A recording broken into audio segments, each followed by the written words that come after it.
You know, one of the things that surprises me every time I come down to Disneyland is just how different it looks from when I was a kid. Granted, I've been getting a little older. I'm a little older than I think I am sometimes. But I was lucky enough to grow up at Disneyland just sort of at the end of the classic era. And it's incredible how much things have evolved just since I was in high school, much less how they've evolved over the nearly 70 years of Disneyland's history. A history I have always been and am continually fascinated by. Whenever I step out here, I can't help but marvel that this all used to be nothing but orange groves. And that even after they built Disneyland, all of this, everything you can see, and then some, was all parking lots. And I don't just mean back in the early 1950s or 1960s, the classic Walt era of Disneyland, but all the way up through the 80s and 90s when I was a kid, all the way up to the turn of the last century. There was no second theme park here, no DCA. There wasn't even a huge entry plaza like this. You simply pulled your car in right off Harbor Boulevard, right into the parking lot, way back there, like halfway through DCA now. And if you got here early enough, or you were just really lucky, you'd get to pull your car up here, unfathomably close to the monorail tracks. You could see this beautiful scene from your car when I was a kid, and maybe that's the reason that when I see footage of old Disneyland from back in Walt's day, I feel so nostalgic. It was like I was born into the end of that era. But before I could get to know it well, it slipped into the past, into memory, and although the monorail tracks are still here, obviously a lot has changed. Starting with the fact that between the monorail tracks and the turnstiles, things used to be a lot more crowded. Because unlike today, where the ticket booths are located way over here, far away from the theme park gates and hovering on the edge of the giant esplanade, back in the golden age of Disneyland, you would have had to walk underneath the monorail tracks to get to a ticket booth. Ticket booths that were a lot smaller and a lot busier than anything we've got out here today. I mean, remember, there were no online tickets back then. Almost all the transactions were in cash. And think about how crowded it gets here. Just going through the turnstiles, how long the lines can be, stretching all the way into the esplanade today. On busy summer days, it wasn't any different back then. In fact, even when I was a kid, I can remember long lines of people trying to figure out which line to get in to get up to the ticket booths. You'd stand out here forever and ever, slowly getting closer. Finally, you'd get up here and you'd get your ticket, and then you'd have to go backwards, because as you're wedged in here, on either side of you would be the lines to get through the turnstiles themselves. Luckily, as you can see, there were a lot more off-season chill days back then than there are today. But even with vastly more people now, it's a lot less confusing. You get your ticket over there or online, and now you know that any line you encounter is going to be the line for the turnstiles over here. They've streamlined things now. Nice. Going back a little farther, look how small and narrow those ticket booths were. Look at that. Can you imagine being surrounded by lines on all sides? By long lines of customers who didn't know how the tickets worked or the ticket books, who were undoubtedly complaining about how high and outrageous these prices were. Oh, human nature. Anyway, I didn't mean to dive so deeply into the history of ticket booths. We'll save a whole ticket booth history video for the future. I mostly meant to just emphasize just how close the parking lot was over here. And there was actually a lane of flowing traffic just outside the monorail tracks. Look at this. To the far right of all the entrance gates, where some of the beefier ticket booths were, you could see just how close that car gets, passing in the foreground, to all those people back there. I think people back in the day must have relied a lot more on common sense and worried a lot less about liability, because can you imagine all these crowds of people out here with traffic just at street level with them? I don't even think something like that would be legal nowadays. They try to keep cars far away from crowds of people, and I can appreciate that. And by the way, it wasn't just the crowds of people at the ticket booths or at the turnstiles. There were also huge crowds of people walking in from the parking lot that was right here. And that parking lot was massive, my friends, massive. But we can't talk about that anymore right now, because I can't believe I almost passed over this. But back in the past, did you notice something else unusual about this shot right here? Mickey Mouse is standing out here. Right about where we're standing now. Outside of the gate. So yeah, not only would you never see a car out here today, you would never see Mickey Mouse outside the gate. Simpler times, my friends. Simpler times. All right, let's move away from the front gate area and head into the park, shall we? Luckily, I happen to have a reservation for Disneyland today, something that I hope will soon be just a memory of the past like these other ones we've been looking at. It's the worst. They should lay off the reservation system. That's who they should lay off. So crazy. Just think about how many happy millions of people have walked through those turnstiles since Walt Disney built this place by hand out of orange trees. And I just love that despite generations of changes, how much has stayed the same, like Main Street Station and, of course, floral Mickey down here. It is seriously weird when you stop and think how many millions of people have been greeted by a floral Mickey right here where we're standing. But of course, if we're talking about changes, we have to mention that the design has changed a few times over the years, and that look at the concrete down there. That's all brick today. See, that's the problem with me and Disneyland. I'm constantly looking through the modern Disneyland to see the old classic Walt Disney's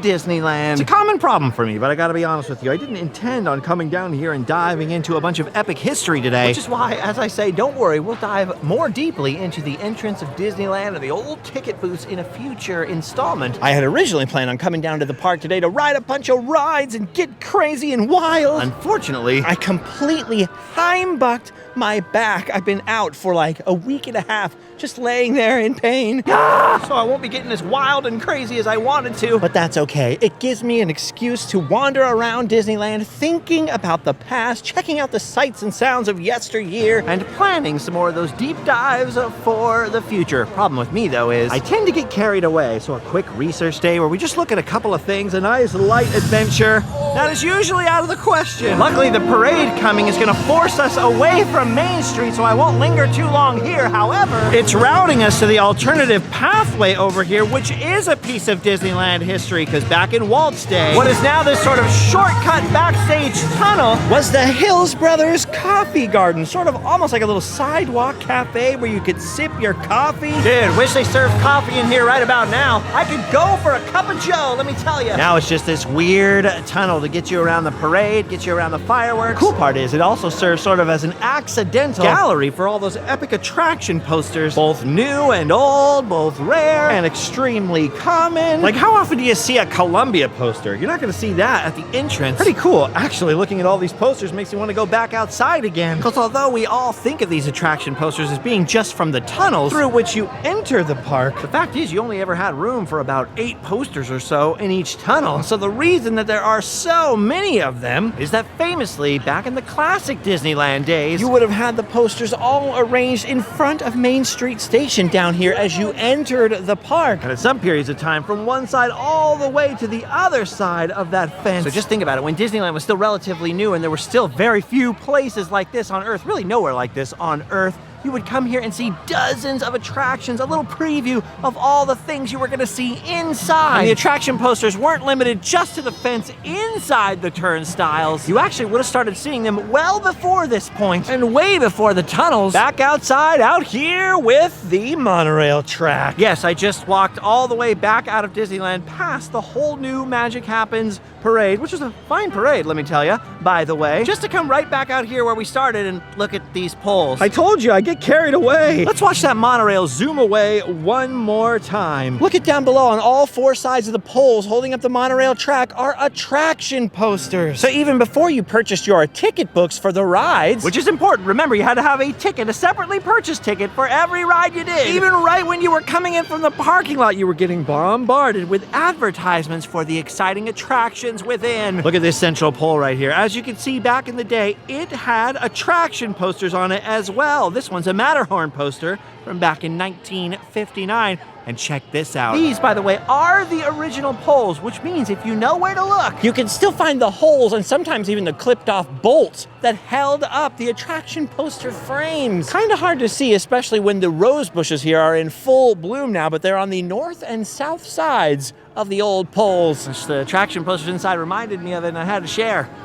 Now there's nothing left to do but get back in line, go back inside, and walk all the way back down Main Street. Woohoo! What a fun one! Well, at least the parade's over now. Well anyway, now that we're out here and there's no crowd anymore. Just real quickly, you ever notice that back in the past, Disneyland looked a lot bigger than it looks now? Like all the buildings look a lot taller. Well, there's a reason for that. And the reason is that all these trees have gotten so much bigger. I mean, compare this tree to the way that Main Street Station looked from this angle back in the 1950s and 60s. It makes Main Street Station look absolutely tiny, not to mention all of these trees in Town Square have gotten awfully large as well, making the whole Town Square feel much more diminutive than it used to. Them trees are out of control now. Well, except that if we come way over here to the side around those giant trees so that we can see City Hall, you'll notice that the trees behind it are a lot different than the old super tall trees that used to be back there back in the day. Those were all eucalyptus trees, very common on old farmland in Orange County. They predated the park. Farmers and orange growers here use them as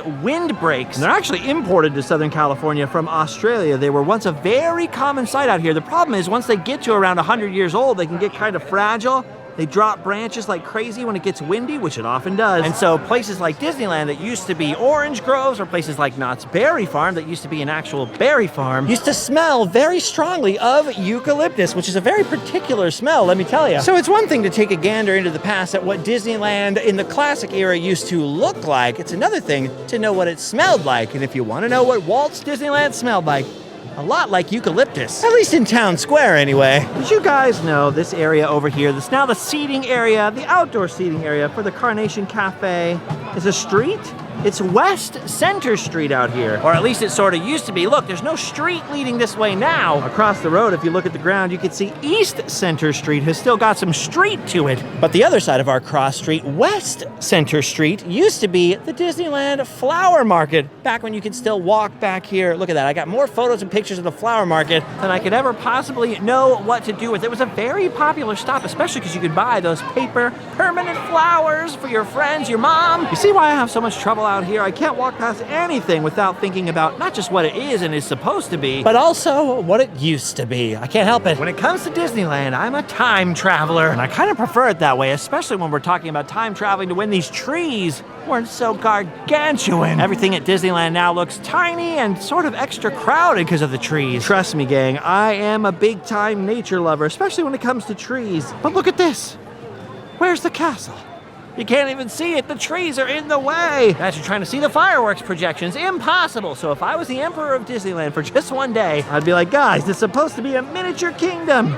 We've got to make the trees to scale, my friends. And if you want proof, I'm going to give you the perfect example of what I'm talking about. Look at the castle today surrounded by trees that are taller than it. And now look at the castle back at the end of the 1950s, early 1960s. Look how huge it looks back then. A big part of that is because from every angle back in the day, you could see a lot more of it. Even when you get up close, there are little trees that are blocking the way from almost every angle. Don't forget, this castle was designed to be miniature, but look grand, very specifically in a specific way by the artist of the Walt Disney Company. Today, all I ever hear, especially from people who've seen the ones in Florida, is like, look how small it looks. But back in the 50s and the 60s, this would have looked gargantuan, which it actually is. I mean, look at the size of it as that person gets right up next to the castle. It's just that the trees have grown up around it so much that what was once the most mighty, amazing centerpiece for the whole park today often looks more like the centerpiece for a kitchen table, huh? Anyway, I don't bring any of that up to be a hater. I love Disneyland past and present. It's just on my mind because every time I film anything about vintage Disneyland, the number one thing people tell me is, man, it looks so much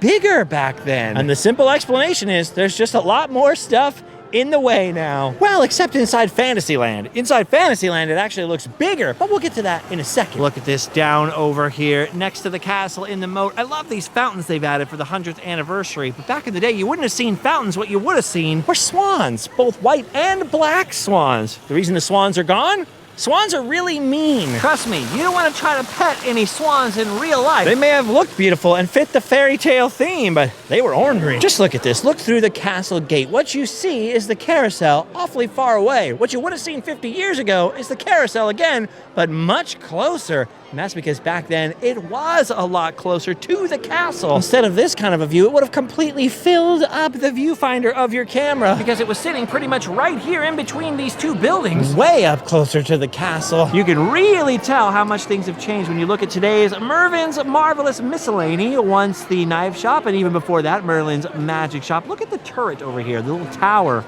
on the corner. Look how far away from the carousel it looks. Now jump back 50 years and look how close it looks. What the Heimbuck? They had to move it back to give Anna some more room. No, I'm just kidding. They had to move it back when they created new Fantasyland here in 1983. Because although this front part of Fantasyland did look like this back in Walt's day, both on the left side with the Tinkerbell toy shop that is now, of course, the Bibbidi Bobbidi Boutique, or over on the right side where today's Mervin's Marvelous Miscellany was 50 years ago Merlin's Magic Shop, but not that different looking. The back part of Fantasyland, past the carousel, which was right here, by the way, wasn't as realistically designed. These are all the new 1983 and beyond buildings. But as you can see, back in Walt's day, this all looked a whole lot different. I mean, check out Peter Pan over here. Look at that. The Mad Hatter store that was between Peter Pan and Mr. Toad. That's something very few people know about today, that right over here, basically just to the left of the entrance today for Peter Pan, this was a hat shop. We're kind of standing in it. I don't want to get too deep into it because, of course, I'm trying to keep things quick, but you may be wondering, well, what the heck? Isn't the Mad Hatter shop over at the end of Fantasyland? Don't worry, I'll tell you what used to be there in a second. Now, we've done other episodes that are deep dives on Fantasyland before, and we'll continue to do them because I never get sick of talking about the Chicken of the Sea pirate ship. We did an episode on that, or of the Disneyland Skyway. I mean, just look at how beautiful and colorful and full of motion it all was. I mean, nothing says classic Disneyland like the old look of the original Fantasyland. You know what I'm saying? And even though you can still see many a princess out here today, I'd trade them all to go back in time and see Captain Hook's Jolly Roger pirate ship or the old front of Alice in Wonderland. And of course, we can't forget about Monstro and Casey Jr. But most especially those colorful spinning teacups that used to be located right between Peter Pan and what is today Pinocchio's Daring Journey. So many of the wonderful attractions that,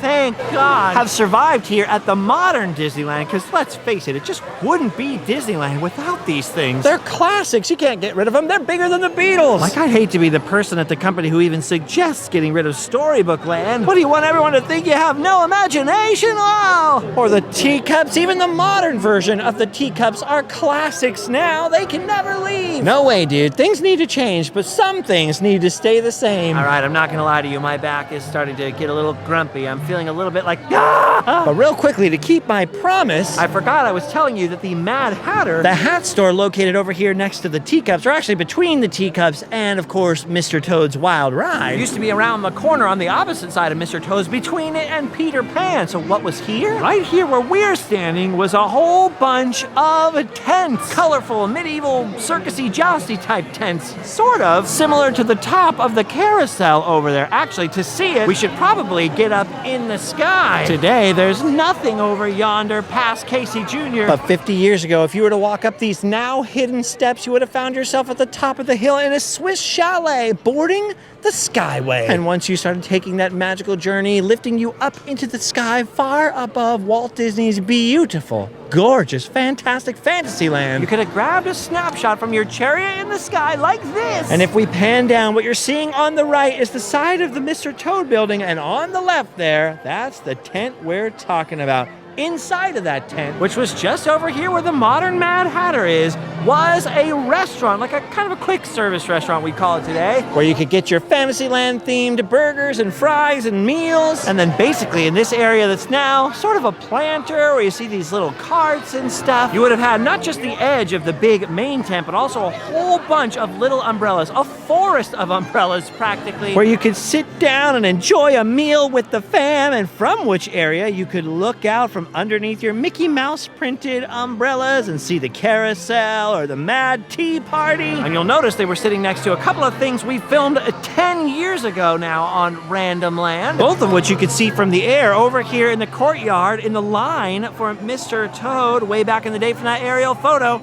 You could see the pylon that held up the Skyway cable. We talked about that in the abandoned Skyway video all those years ago. And then literally just a few paces out from this bush, I'm now standing right where the old original Fantasyland ticket booth used to be. The sort of central ticket booth where if you'd already run out of those tickets you purchased at the front gate, your individual ride tickets, you could refill the A, B, C, and D coupons right here in Fantasyland. And the crazy thing is that ticket booth is still here. Look at it. This is the original central ticket booth from Fantasyland, surviving out here 50 years later, right in the shadow of It's a Small World, right on the way to Mickey's Toontown. And these are the original metal parts, the original metal flag and the metal trim up here. You've got all this original wood trim on it. Most of the windows are original. The one main difference is this sort of big folding up window on the front. They needed a bigger window when it was converted to a Kodak film kiosk later. They sold film out of here and disposable cameras and stuff like that, and that is the only reason why this Fantasyland Central ticket booth survived the great destruction of the original Fantasyland and the building of new Fantasyland in 1983. Of course, now people don't need disposable cameras and they don't need film because we've got cell phones, so this thing has sat abandoned for a number of years back here. No one ever talked about it, so I filmed a whole video about it about a decade ago. And ever since then, it's been the subject of all kinds of YouTube and TikTok videos and things like that, although people often get some of the facts wrong. But how's that for a throwback for you, huh? Not just to the original Fantasyland, but also back to some of the original Random Land episodes from years and years ago. Incredible, dude. Incredible. Speaking of facts, it's also a fact that there were more than one of these ticket booths with identical designs. Here's another one on the other side of Fantasyland. Many people think it just moved around, but it didn't move around. These are all from the same time period. And then over near It's a Small World in the 60s, you could see another Fantasyland ticket booth over here. So there were at least 3 with the same exact design, all coexisting, all called the Fantasyland Central Ticket Booth. However, I have it on good authority that the others were destroyed and that the one that's over here near Small World today is the one that was standing right in front of Mr. Toad's Wild Ride back in the day. Proof?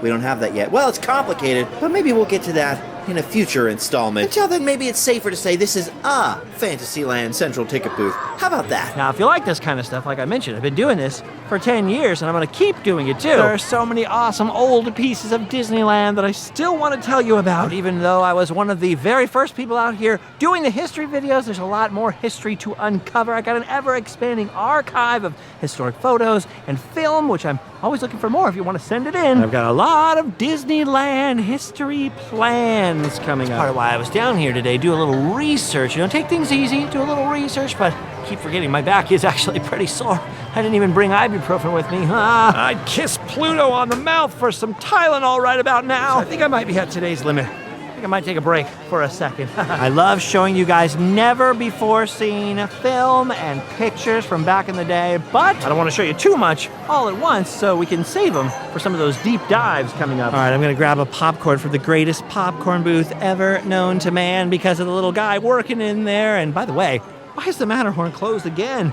It keeps closing and opening and closing and opening. Take a little rest somewhere around here. Part of the reason it's so important for me not to overdo it right now is that if everything goes according to plan, I should be getting out of California in just about a week or so, hitting the road again for some more epic road trip adventures. So I really need to get back to 100% with my back, especially because there is an extreme e-ticket ride I'd like to ride here before that happens. Got plans to come out here and say farewell and have one last ride on an old favorite that's closing. Man, I can't even stand over here without seeing something we filmed in very early Random Land episodes. And without my mind flashing back to glimpses of Disneyland history. Fight it, Justin, fight it. We've done our duty today. We've got to go get Tylenol. And by the way, if you've made it this far in the video, first of all, thank you for watching. Second of all, if you've enjoyed the last 10 years of Random Land and want to help us make it another 10, if you want to support the originators and not the imitators, if you've liked the adventures that we've been on at Disneyland or Disney World, Disneyland Paris, or all over the country, Route 66, so many places. We aren't entirely audience-funded shows. We don't take sponsorships or anything like that, so all that info is down in the links below. But if you're a long-time watcher and you have no interest in the sick podcasts and other videos available only for Patreon members or any of the sick merch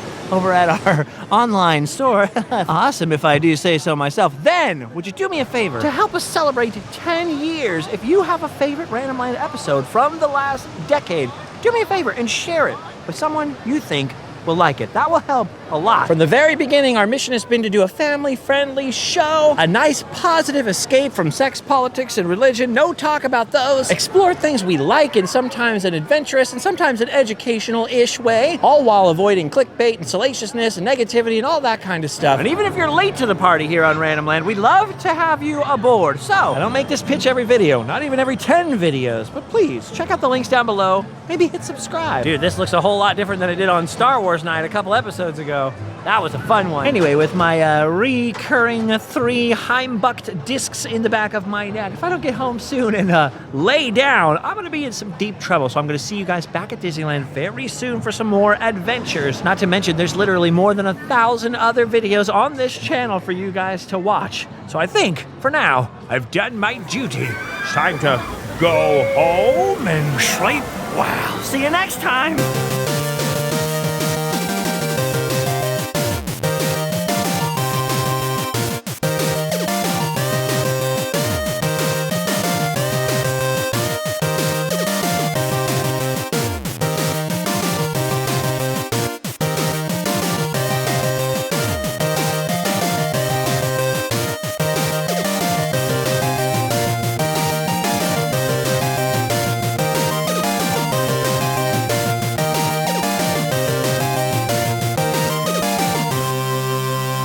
Normally this is where I do something funny. Something funny happens during the video and I record it. And then after the video, you see the funny. Unfortunately, other than that sack of potatoes right there, and nothing's funny right now. You're out of ibuprofen. Oh, you know what I'm saying? Bing!